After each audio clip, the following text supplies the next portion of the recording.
All right, welcome Jason. Sorry my table is bigger than yours. That's just how it goes sometimes, but especially looking at in Matthew 5, especially through like being salt and light, your testimony I think is one where it's pretty easy to see someone being like salt and light had like a huge impact on you in your life, like through being pursued and saved by a member of like a campus ministry in college. How were you shown and trained to be salt and light yourself by the people who shared Jesus with you? Yeah, I mean, that's a really good question. I think it comes down to, I feel like use this phrase in like Christian circles a lot, but I think it's really applicable and really good when you actually apply it, and that's like doing life together.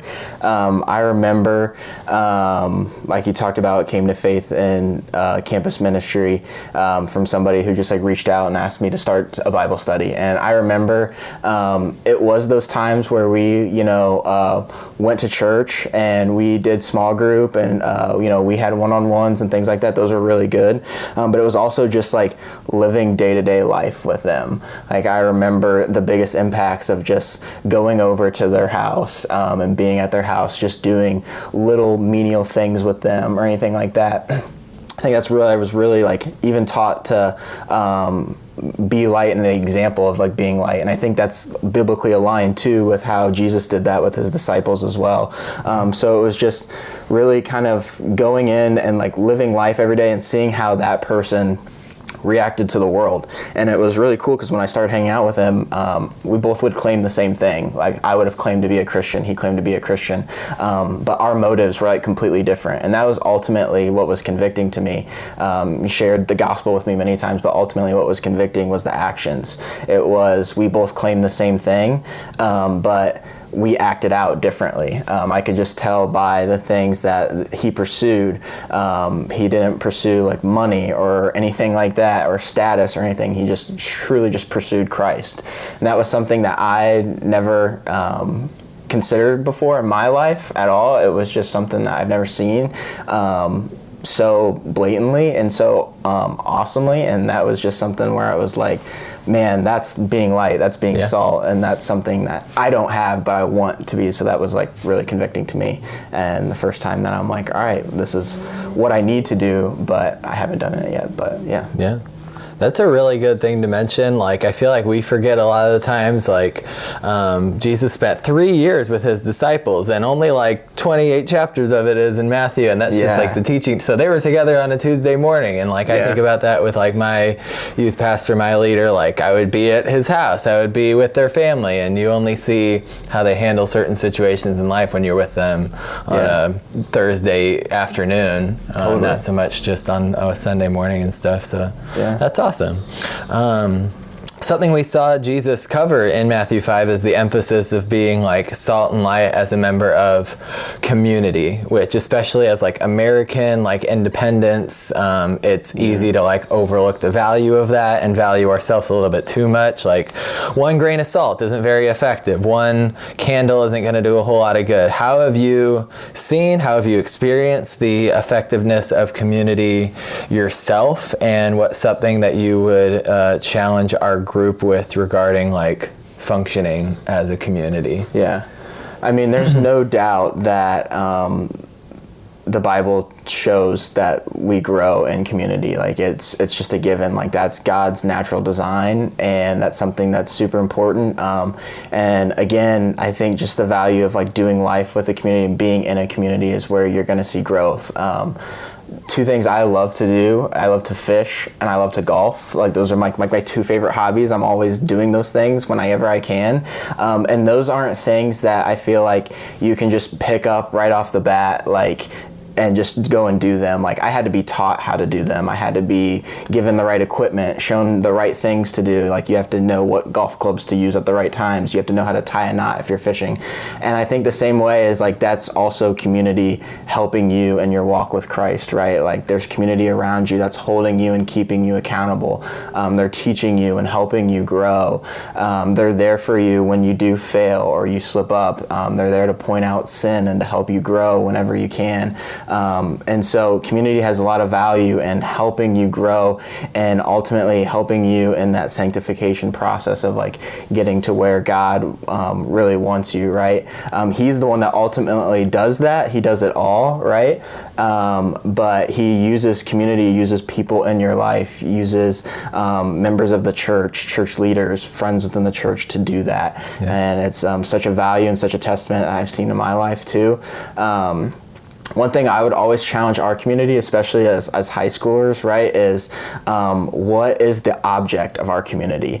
And being able to just, as a heart, even as a small group, being able to openly talk about that. We can come to church and we can make the appearance of like being a church group, but ultimately that doesn't mean that like the objectivity or the things that we are identifying as is always Christ, right? I think in guys groups, and this is just like me speaking from experience, a lot of times you would look at maybe my group or community, and in college especially even too, you know, maybe if an outsider's perspective, they see it as like their identity is just they love sports, or they love to do insert this, right? Yeah. But ultimately the object of the community wasn't Jesus in certain times, right? And so I think that's always a factor for us to consider too, is even in the church, right? Sometimes we can just go through the motions and be lethargic and be like, yeah, we're here, we're community, we're hanging out, but is the object of our hanging out, why we're hanging out, what we're doing, what we ultimately want to achieve when we're hanging out, is that Christ-centered and Christ-focused, and is he the center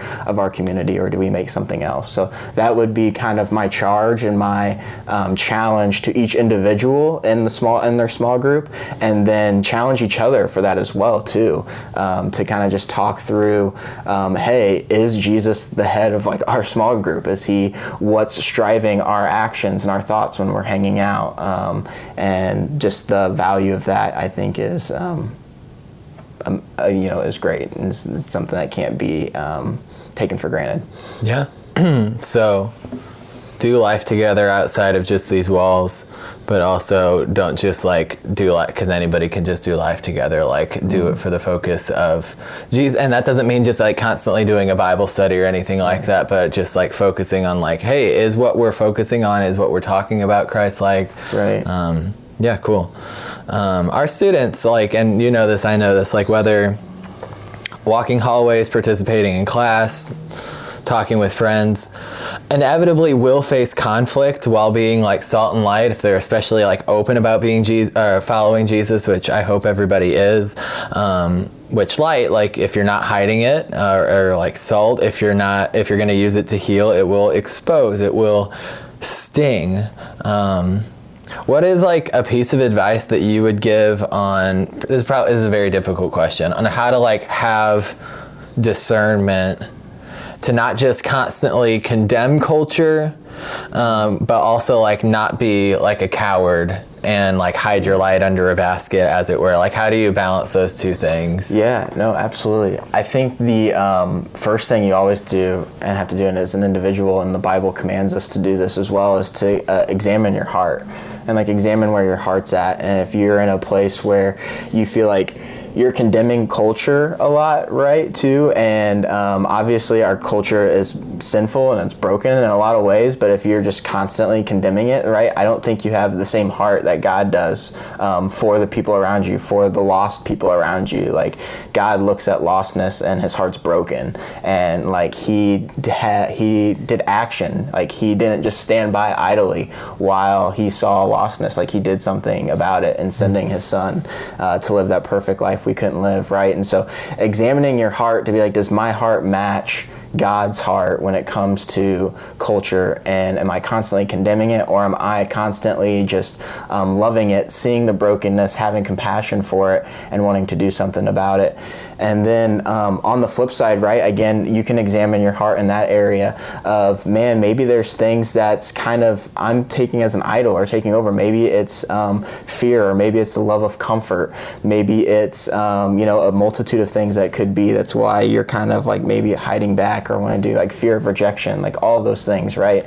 Those are really hard things. But then at the same time, if we know the gospel and we know it's true and we know what God says about us and our identity, right, those things ultimately pale in comparison to what God can give you and the security God can provide you. So a lot of times I think we stay back and are hesitant because there's not a lot of security in that, but there's not a security in stepping out or trying to be light and salt in the world. But God ultimately provides that security. So I think it's even examining your heart and being like, am I trusting in God to provide comfort, to provide security, to provide all those things that I think I'll lack if I'm going to be called to do and be salt and light in the world. Yeah, I always, even talking about being light, I am always reminded of like, is a lamp into our feet, a light into our path. And like, think about a lamp is that it shows you the next step. Yeah. And like, we value security so much. Yeah. And like, God's not showing you the whole path. He's just showing you, hey, this is clearly what you should do here now, and that's enough. Yeah. So yeah, that's a very challenging thing to consider. Thanks for sharing that. But is there anything else, any other like nugget that you'd want to like mention or challenge with our students on the topic of being salt and light? Yeah. My final thing is just an encouragement that this is a tough passage and this is a tough command. Yeah. And I think if people that were even going to our church for decades, right, longer than I've even been alive, that they were probably honest with you, they'd say there's still times and that hang-ups that they have and struggles with actually living this out or seeing that in their lives. So my, I guess, final thing would just be an encouragement to them that this is a daily thing, right? Like this is something that over time and a whole lifetime, right, that you might see small increments of like maybe slow growth. And so don't be discouraged if this is something that like snap of the finger you feel like you haven't gotten to the spot where you want to by tomorrow, right? That God usually works very slow, and I just encourage you that like in that slowness to just let him work and to continue to be encouraged by him and just take next steps to do better tomorrow than you did today and things like that. And so don't lose heart if you feel like this isn't you like right away, but just be encouraged in how God looks at you and how God wants you to be even in the future. So praise God. Yeah, be encouraged. You can't eat an elephant in one bite. You can't run a mile in one step. That's huge. Yeah. Cool. Well, thanks, JC. Appreciate it.